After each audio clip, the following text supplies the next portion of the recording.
Tonight on Newswatch, a new report brings good news to Ohioans working to prevent overdose deaths. Plus, how the Federal Reserve's cut to interest rates may affect you.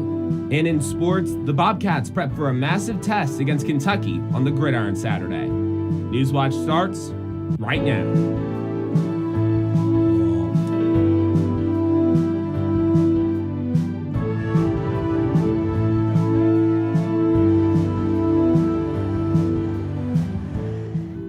Thanks for joining us. I'm Jack Green. And I'm Allison Patton. Our area is still in the midst of a major drought, and a new look at the forecast doesn't show much promise. Forecaster Steve Nedlick joins us now with the latest. Steve, is there any word? I hear that we're going to be back in the 90s this weekend. Yeah, we will be getting back in the 90s, and there's not a lot of rain on the way. So we're really looking right now at high temperatures in the mid 80s that could climb into the 90s as we go into the weekend. So today we had mostly sunny skies, and that is due to the high pressure system that has been sitting over our area for the past few days, driving out really any clouds and any cool temperatures that we may have had. So really look to see a lot of high temperatures as we go into the weekend.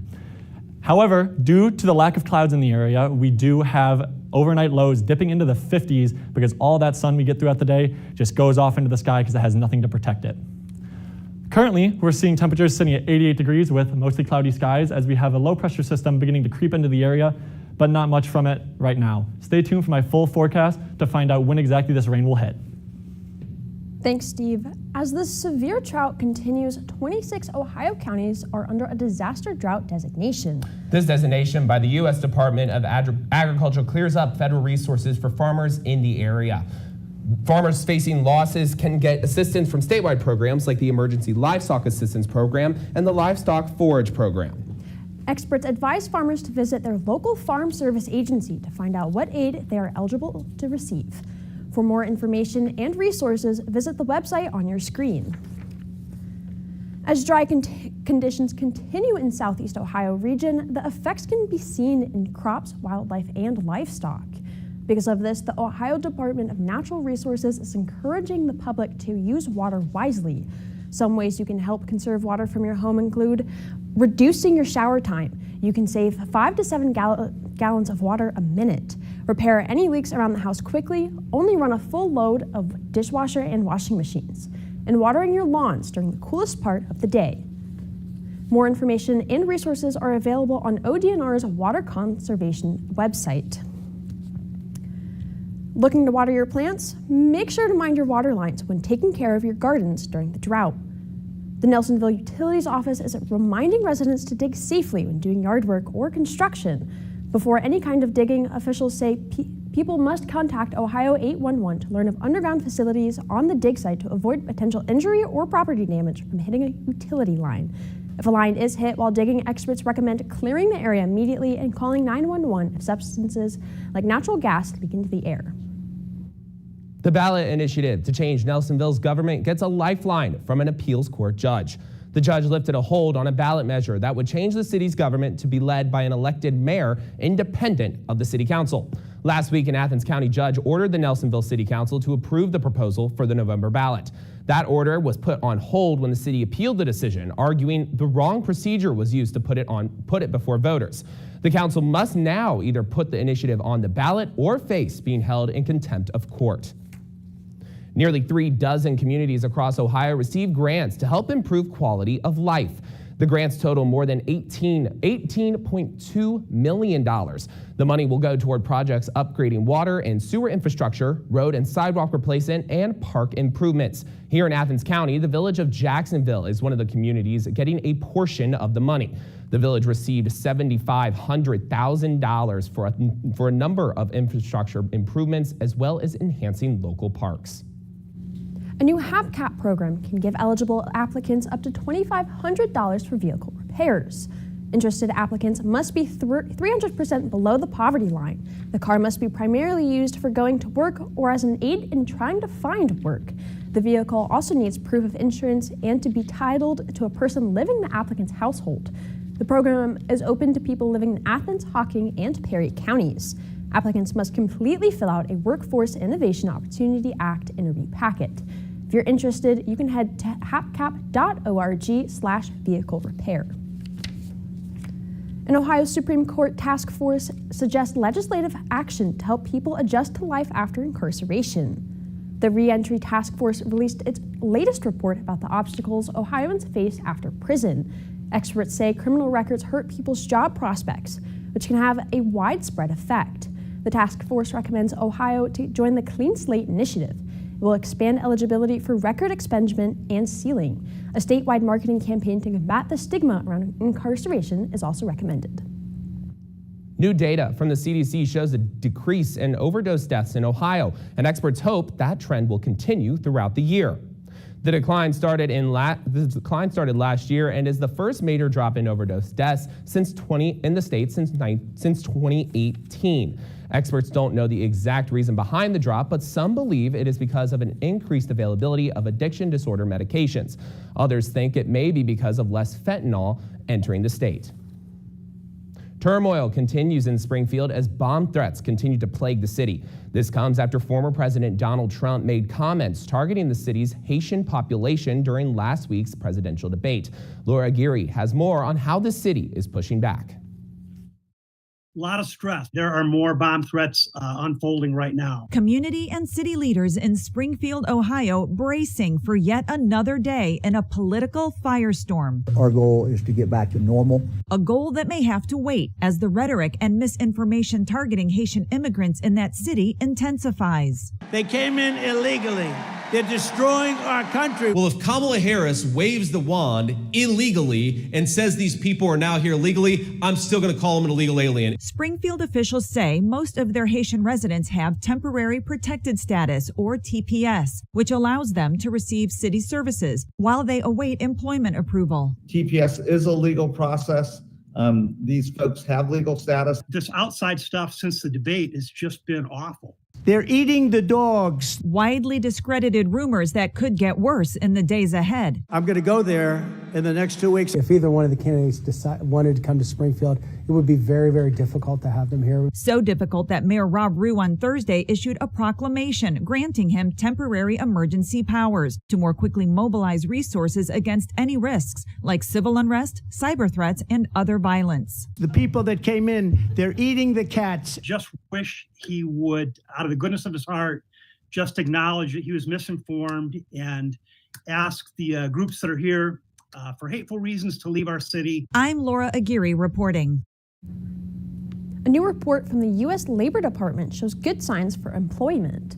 The agency says first-time applications for unemployment benefits fell last week from 231,000 to 219,000. The number of continuing claims was also down last week, decreasing to 1.8 million. Claims in Ohio also saw a major drop, with around 1,000 less new and continuing unemployment claims. As more people are getting and holding on to jobs across the country, where they work is now up for discussion. Amazon is the latest company to announce it would soon require its corporate employees to come into the office 5 days a week. The company is one of many requiring employees to return back to their desks after working home since the COVID-19 pandemic. Some of what you're seeing in Amazon is in part rooted in senior executives who, let's face it, in almost any organization, live to work, wanting to sort of determine whether or not the rest of their employees are in it to work also.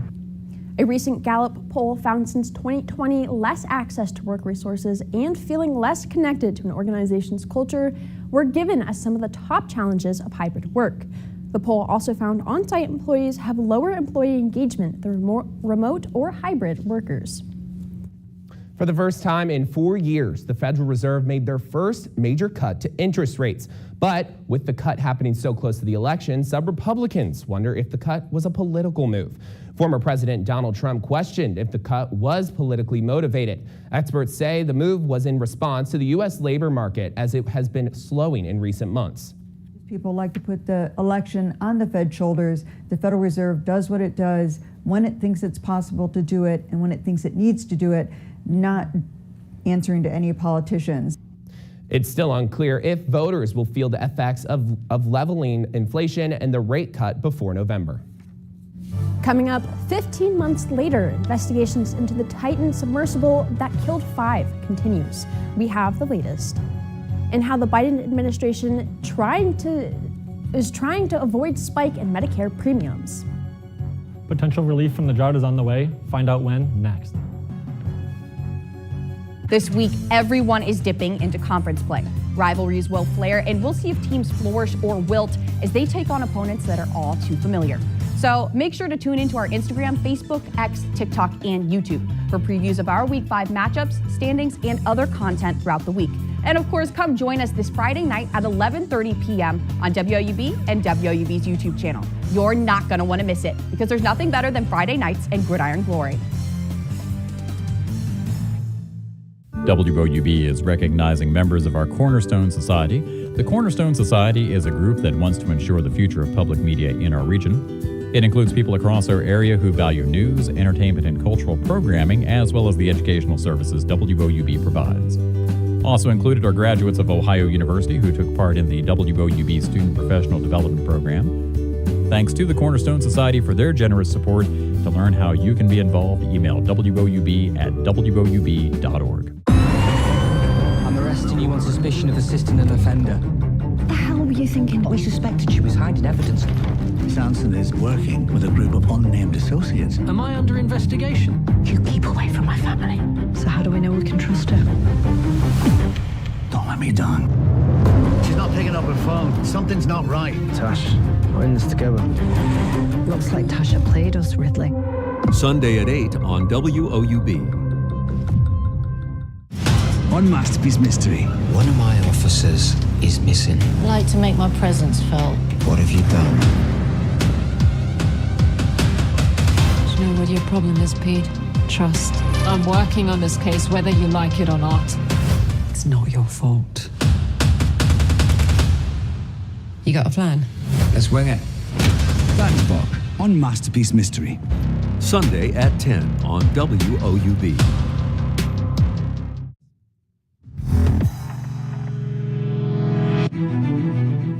We are still facing extreme drought conditions, and today was no help, as we had a high of 88 degrees and currently sitting at, again, 88 degrees with mostly cloudy skies.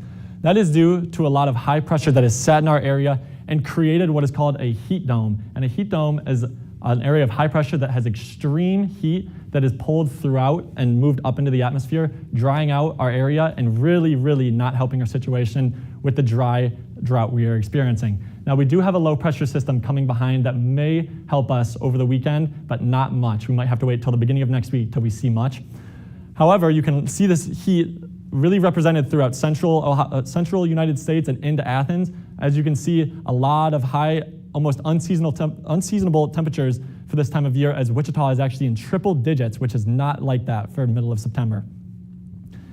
Right now it is actually hurricane season, but we have not seen much activity. Right now the only thing we have is nothing really going on in the Pacific, but we also have a small disturbance in the Gulf, so that is something to keep an eye on as it may impact our weather in the coming weeks. As for tonight, it might be a great night to go for a walk, but make sure you grab your coat because it's going to be a chilly one due to the lack of clouds in the area because of that high pressure, so it'll be a high of 59 degrees. Tomorrow will be another day mostly like today with a high of 91 degrees and a low of 62 again because of those lack of clouds, and it'll be another hot sunny one, so those drought conditions will persist. Looking into tomorrow though, we will see an area of low pressure bring with it some rain into our area, so that might be a little bit of a relief moving into Friday night, Saturday morning, as that has a chance to turn into a bit of a thunderstorm. So make sure on your plans for tomorrow night, you really make sure you have plans set out just in case the weather is severe. Again, tomorrow night, that high pressure starts to move this low pressure out of our area after that thunderstorm. Saturday, however, we see a lot more widespread rain, mostly in the morning until that high pressure pushes it out, and then we have to wait till the beginning of next week until we see any more rain. Taking a larger look, you can really see central United States. We start to see this low pressure system build in the middle, and that may bring us a lot of rain as we move into the beginning of next week. Taking a look at our 7-day outlook on Monday, we see those thunderstorms start to pop up, and that'll give us hopefully some relief from this drought as we have rain moving through the rest of the week, as we have temperatures beginning to dip from our highs of 90s into the mid 80s and possibly high 70s. So you may be able to break out those sweatshirts in the morning, but again, we'll still have those abnormally high temperatures for this time of year. Thanks, Steve. We're learning more about the final moments of the Titan submersible, the vessel that imploded last year while on a voyage to the Titanic. In its third day of hearings, the Coast Guard revealed the last communications between the Titan and the surface just 6 seconds before it lost contact. Here is video of what is left of the submersible on the floor of the North Atlantic Ocean. The vessel imploded last year while on a mission to explore the Titanic wreck site. 5 people were on board the Titan. All of them died. Earlier this week, the company in charge of the Titan expressed concerns about the safety of the vessel and its pilots.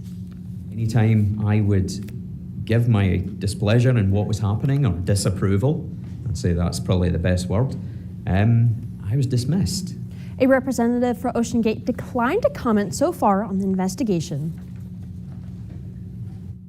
The Biden administration is offering insurers hefty new subsidies to avoid a hike in Medicare drug premiums.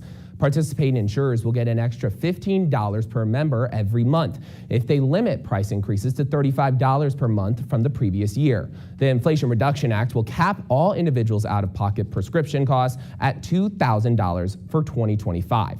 Insurance companies were expected to raise premiums to help cover some of their added expenses. Medicare beneficiaries will start selecting plans next month. After 11 days of searching, people in southern Kentucky are a little safer tonight. Investigators believe they found the body of the alleged mass shooter. Amy Kiley has more. The people of Laurel County can rest easy. The Kentucky State Police Commissioner says the search is over for the man who allegedly shot 5 people on I-75 in Kentucky this month. Officials say they believe they found his body, though their investigation continues. The discovery is likely a relief for people south of Lexington. It seems to end 11 days of worry that an armed and dangerous mass shooting suspect was potentially on the loose. We've had school cancellations, we've had church cancellations, people's been in fear. That's not the normal here in Laurel County. So now that this has been discovered, I hope that our county can get back to what's normal. Police say they think it's the suspect's body due to items found with it. They say 2 troopers and 2 civilians discovered the remains not far from the shooting site. We come out of here and seen a bunch of vultures up there, and what we've been looking for, if somebody's dead, it will be the vultures. Follow the vultures. The motive for the violence is still unclear. I really wish that we could have had him live. We could have asked him what his intentions was. We could have put him through the courts. The prosecutors could have prosecuted him, and he'd have paid for what he done. I'm Amy Kiley reporting. Sangamon County, Illinois is welcoming a new sheriff. Paula Crouch is also making history as the first female sheriff. This comes after the former sheriff, Jack Campbell, retired last month in wake of the deadly police shooting of Sonia Massey. Campbell announced his retirement after Illinois Governor J.P. Pritzker called on him to resign over his handling of the incident. Work towards offering the protection of the citizens, working in partnership with the different communities, organizations that I think that we can partner with that will definitely offer improvement to different services that come out of the sheriff's office. When confirmed, Paula Crouch will take on the position as the Sangamon County Sheriff just 18 days after Jack Campbell officially retired.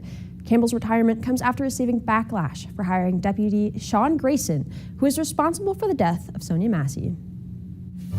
Next in sports, Ohio Soccer just wrapped up its first Mid-American Conference game of the season. We have the highlights and stats when Newswatch returns.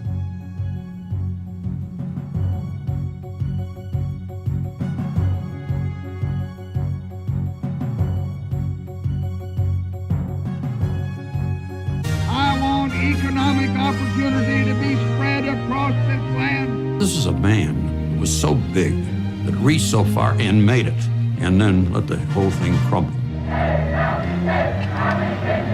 People often say I don't want to be the first president who's lost a war. The definitive biography of LBJ on American Experience. Tonight at 9 on WOUB. There's so much divisiveness in this country. Heightened tensions. You just have to choose a side. You automatically have to hate the other side. Deep divisions. It does get heated. We have big fights. Into stark choice. We will make America great again. We are not going back. Judy Woodruff brings together citizens from across the spectrum. Monday at 9 on WOUB. Most Americans have no idea they are not voting for the candidate they think they're voting for. Rather, they are voting for a slate of electors. My role as an elector is to cast my electoral vote for Donald Trump if he wins the state of Colorado. If Biden wins, then I will be one of the official electors. I don't think I'm someone that you would think of when you think of an elector. I'm hoping this changes my destiny. Maybe I'll meet a Kardashian or a West. One person, one vote. September 30th at 10/9 Central on PBS and the PBS app. We cover all the angles. We report the facts. We find clarity. PBS is here, delivering the credible, reliable, thoughtful election coverage you need to make informed decisions. PBS, your trusted election source. Who the hell knows? Welcome back to Newswatch. I'm Andrew Bowlby. Ohio soccer just wrapped up its first conference game of the season against Western Michigan this afternoon. Out to Chesapeake, where the Bobcats hosted the Broncos. These two were projected to finish first and third in the conference per the preseason coaches poll. The first half was all about defense as neither team generated many chances. Any chances that were generated were stopped by the goalkeepers Celeste Sloma and Lauren Boafo. Early in the second half, Bobcats midfielder Jamison Brooker found some space and converted on the game's first goal. Western Michigan would come back and tie the game late in the second. Abby Worthman scored the game-tying goal in the 82nd minute. Ohio did have an opportunity to double its lead when Rayan Pruss had a shot to the corner of the net, but it was denied by Western Michigan. Both teams will come away with the draw in the first conference game. Moving over to the gridiron, the Ohio football team will be in Lexington, Kentucky this weekend to wrap up its non-conference schedule. This is the fifth all-time meeting between the Bobcats and Wildcats, and the first since 2014. Arguably, the most significant part of this matchup is the Ohio rush offense against the Kentucky run defense. Coming into week 4, Ohio averages just 200 rushing yards per game, while Kentucky concedes just 68. The Wildcats' defensive front is anchored by junior Deion Walker, who was named a preseason All-American. Kentucky held number 1 ranked Georgia to just 13 points last week. Ohio head coach Tim Albin says he doesn't see a weakness on the Kentucky defense. Kentucky, huge challenge. On the road, SEC school, they're big everywhere and physical. Their defense is, I don't see a weakness. Without breaking them down, I don't see a weakness in their defense. Over to Ohio field hockey, where the Bobcats are preparing for a pair of home games this weekend. Ohio is coming off a dominant 5-1 win over St. Louis this past Sunday. The Bobcats will host Appalachian State tomorrow at noon, and this will be the first look at a MAC opponent for Ohio. The Mountaineers enter this matchup having won 6 consecutive against Ohio dating back to 2019. The Bobcats weekend will wrap up on Saturday afternoon as they host Brown. The Bears are coming off their first win of the season, which came against Yale last Sunday. It's a big weekend in the Convo as Ohio volleyball hosts the Green and White Invitational.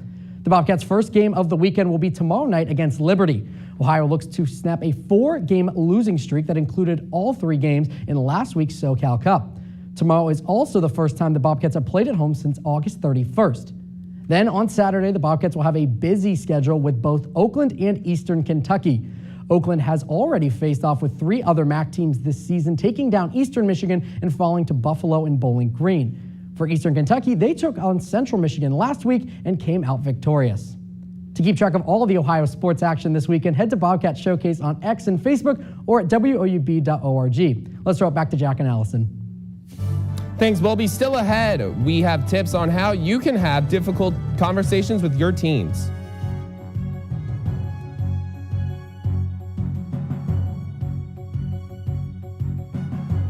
It's absolute chaos.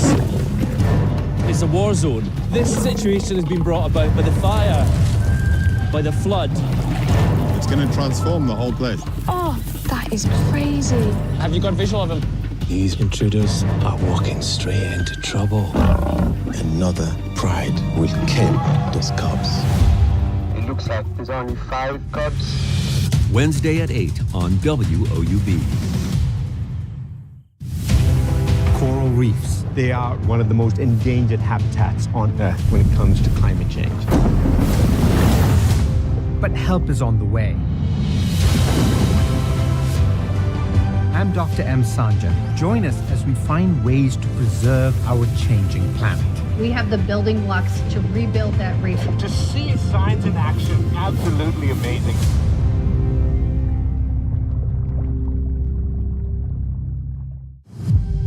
This is you on the cusp of your next chapter. It's a passageway into something new. It just seeps into you. It's a groundbreaking moment. We can make it ours. We're coming out hot. We're starting here. It's definitely going to be a treat for their palate. What a story. She had the imagination of a genius. Each time I go up there, it's the sense of newness. 3, 2, 1. Showtime. We're all running. It's beautiful. Cherish every moment. Continue to laugh. We hope you'll join us. There is no going back. It's time for a new beginning.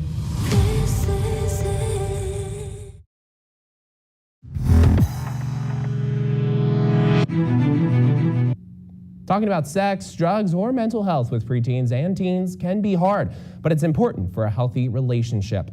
A recent study found 17% of parents believe their teens have enough emotional support. However, only 28% of teens agree with that. Dr. Sanjay Gupta has some tips to get teens talking about their feelings.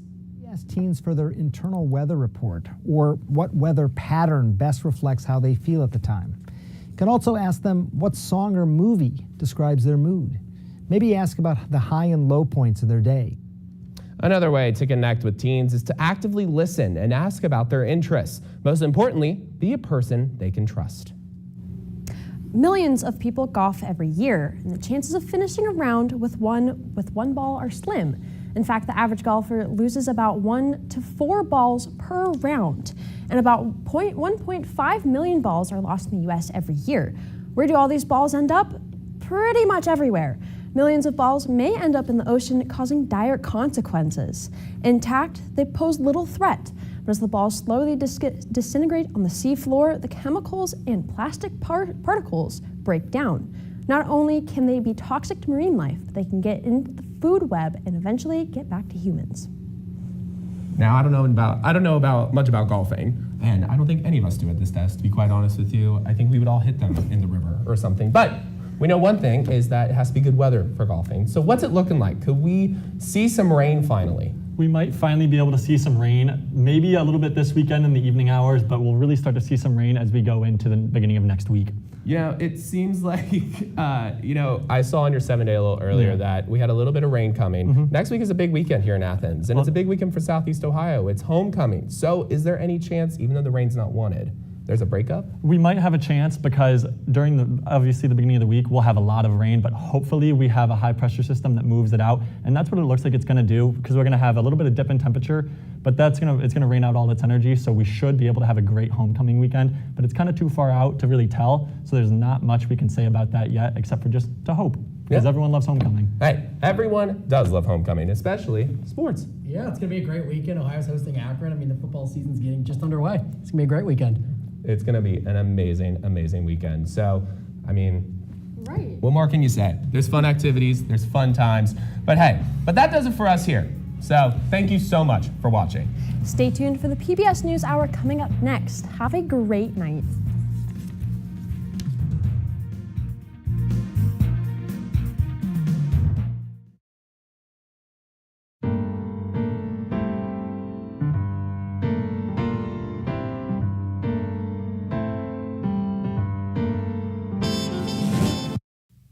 Support for PBS NewsHour is proudly provided by Luke S. Frazier.